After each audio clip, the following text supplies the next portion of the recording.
ये कहानी शुरू होती है भारत के यमुनापुरी गांव से। यहाँ एक गरीब लकड़हारा रहता था। वो बहुत ही मेहनती था। सुबह से शाम तक वो जंगलों में जाता और वहाँ लकड़ियाँ काटता था और उसके बाद बाजार में जाकर उन लकड़ियों को बेचता था। जैसे तैसे वो अपने परिवार का उदर पोषण कर रहा था। एक दिन वो लकड़ियाँ बेचकर अपने घर आ रहा था कि लकड़हारे ने देखा कि उसके घर के बाहर एक बैलगाड़ी है। उस बैलगाड़ी का पहिया खराब हो गया था और एक ब्राह्मण उसे ठीक करने की कोशिश कर रहा था। लकड़हारा उस ब्राह्मण के पास जाता है और पूछता है कि श्रीमान, क्या हुआ? क्या मैं आपकी कुछ मदद कर सकता हूँ? ब्राह्मण ने बोला कि मेरी बैलगाड़ी का पहिया निकल गया है और मुझे माधोपुर नगरी जाना है। क्या तुम मेरी इस पहिए को ठीक करने में मदद करोगे? लकड़हारे ने कहा, श्रीमान, रात हो चुकी है और मेरे पास इसे ठीक करने के लिए कोई औजार नहीं है। श्रीमान, आप एक काम करें कि आज रात आप मेरे निवास पर विश्राम करें और कल सुबह मैं किसी से औजार लाकर आपकी बैलगाड़ी ठीक कर दूंगा। लकड़हारे ने ब्राह्मण से कहा कि इस समय आगे जाना इसलिए भी उचित नहीं है कि आगे घना जंगल है और रात हो चुकी है। ब्राह्मण ने जाना कि ये लकड़हारा एक अच्छा इंसान है, इसलिए ब्राह्मण ने लकड़हारे से कहा कि ठीक है भाई, तुम्हारा बहुत बहुत धन्यवाद। ये कहकर ब्राह्मण लकड़हारे के घर रुकने चला गया। रात को लकड़हारे ने अपनी पत्नी से कहकर ब्राह्मण के लिए भोजन बनवाया और ब्राह्मण की खूब सेवा की। रात्रि विश्राम के समय जब ब्राह्मण और लकड़हारा बात कर रहे थे तो लकड़हारे ने ब्राह्मण ने उनके माधोपुर जाने के बारे में पूछा। ब्राह्मण ने बोला कि मैं एक ज्योतिषी हूँ और माधोपुर के राजा के पास जा रहा हूँ। माधोपुर के राजा के इन दिनों काफी समस्याएं आ रही है। मैं राजा के ग्रह गोचर देखकर उनको मेरी ओर से सुझाव दूंगा जिससे उनकी समस्याएं कम हो सके। लकड़हारे ने बड़ी विनती से ब्राह्मण से कहा कि श्रीमान, आप मेरे भी ग्रह गोचर देखेंगे क्या? मैं बड़ी मेहनत करता हूँ, फिर भी घर का गुजारा बड़ी कठिनाई से कर पाता हूँ। ब्राह्मण ने लकड़हारे का हाथ अपने हाथ में लिया और उसके हाथों की लकीरों को ध्यान से देखने लगा। ब्राह्मण ने अचरज के साथ लकड़हारे से कहा, अरे ये क्या? तुम्हारे ग्रह कह रहे हैं बड़ी जल्दी ही तुम बड़े धनवान बनने वाले हो। ये सुनकर लकड़हारा हैरान हुआ और साथ ही उसके चेहरे पर एक मासूमियत भरी मुस्कान थी। लकड़हारे ने ब्राह्मण से कहा कि श्रीमान, मैं सुबह जंगल जाता हूँ, लकड़ियाँ काटता हूँ और शाम को घर लौट आता हूँ। क्या मुझे और कोई व्यवसाय करना पड़ेगा? ब्राह्मण फिर से उसके हाथों को देखता है और कहता है कि तुम्हारी कुंडली में लकड़ी बेचकर ही पैसा कमाना लिखा है। ये बात सुनकर लकड़हारे को विश्वास नहीं होता और वो ये सोचकर सो जाता है कि ब्राह्मण केवल उसे खुश करने के लिए ये सब कुछ कह रहे हैं।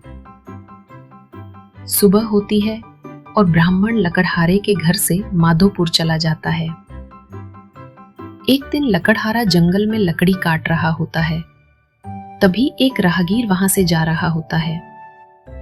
वो लकड़हारे को देखता है और उससे कहता है कि भाई, तुम यहाँ लकड़ियां काट रहे हो, थोड़ा आगे दक्षिण दिशा की तरफ जाओ, वहां एक जंगल है और बहुत सुंदर बड़ी और सूखी लकड़ियां वहां है। मैं उसी रास्ते से आ रहा हूं। अगले दिन लकड़हारा उसी राहगीर के कहे अनुसार दक्षिण दिशा के जंगल की ओर जाता है। जब वो जंगल में पहुंचता है तो देखता है कि जंगल में बहुत बड़े बड़े पेड़ खड़े थे। बच्चों, ये सारे पेड़ और मामूली पेड़ नहीं थे, ये पेड़ थे चंदन के। लकड़हारा चंदन की लकड़ी तोड़ता है और बाजार में बेचने आ जाता है। बाजार में खड़ा लकड़हारा ग्राहकों को देख ही रहा होता है कि एक बड़ा धनवान आदमी वहां से गुजर रहा होता है। उसकी नजर उन चंदन की लकड़ियों पर पड़ती है। वो लकड़हारे से पूछता है कि ए लकड़हारे, ये चंदन की लकड़ियां कैसे दी? लकड़हारे को पता नहीं था कि ये चंदन की लकड़ियां है और कितनी महंगी होती है। लकड़हारे ने धनवान व्यक्ति से कहा कि आप देख लो बाबूजी, आप इनका कितना मूल्य दोगे? धनवान व्यक्ति ने 10 स्वर्ण मुद्राएं निकाली और लकड़हारे से कहा कि मैं इससे ज्यादा मूल्य नहीं दे सकता हूँ। इतनी स्वर्ण मुद्राएं देखकर लकड़हारे की आंख फटी की फटी रह गई, क्योंकि उसने 10 क्या कभी एक भी स्वर्ण मुद्रा नहीं देखी थी, क्योंकि वो पूरे दिन लकड़ियां काटकर भी कभी भी एक चांदी की मुद्रा से ज्यादा नहीं कमाया। धनवान सेठ वहां से चला गया और लकड़हारा भी खुशी खुशी अपने परिवार के लिए कपड़े मिठाई खरीद कर अपने घर आ गया। अब वो लकड़हारा सारी बात समझ चुका था कि उस जंगल में जो लकड़ियां हैं वो चंदन की है और बहुत महंगी बिकती है। वो रोजाना वहां जाने लगा और वहां से चंदन की लकड़ियां लाकर बेचने लगा। ऐसे देखते ही देखते बहुत कम समय में वो यमुनापुरी का बहुत बड़ा धनवान व्यक्ति बन गया। अब तो वो खड़ा रहता और उसके नौकर लकड़ियां काटते थे। अब उस लकड़हारे को वो ब्राह्मण की बातें याद आई और उसने समझा कि कर्म व्यक्ति अपने भाग्य में लेकर आता है, लेकिन वो कैसा कर्म करता है वो व्यक्ति पर निर्भर करता है। लकड़हारे के भाग्य में काम लकड़ी काटना था, लेकिन अगर वो मामूली लकड़ी काटता तो आज भी गरीब रहता। लेकिन लकड़हारे ने उसी काम के साथ चंदन महंगी लकड़ी काटना शुरू किया और बहुत धनवान बना।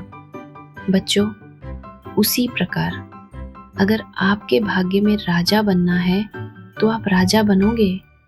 आपके नीचे सेवक काम करेंगे, लेकिन ये आप जिस संगत में रहोगे वैसा बनोगे। जैसे अच्छे पढ़ने वाले संस्कारी बच्चों के साथ रहोगे तो बड़े अधिकारी बनोगे, बड़े व्यवसायी बनोगे, जिससे आपका और आपके परिवार का नाम रोशन होगा। और वही आप गलत संगत में रहोगे तो गुंडे या बुरे आदमी बनोगे। हालांकि अभी भी आपके नीचे सेवक होंगे, लेकिन बड़े भी बुरे आदमी होंगे। समाज में आपका नाम अच्छे से नहीं लिया जाएगा।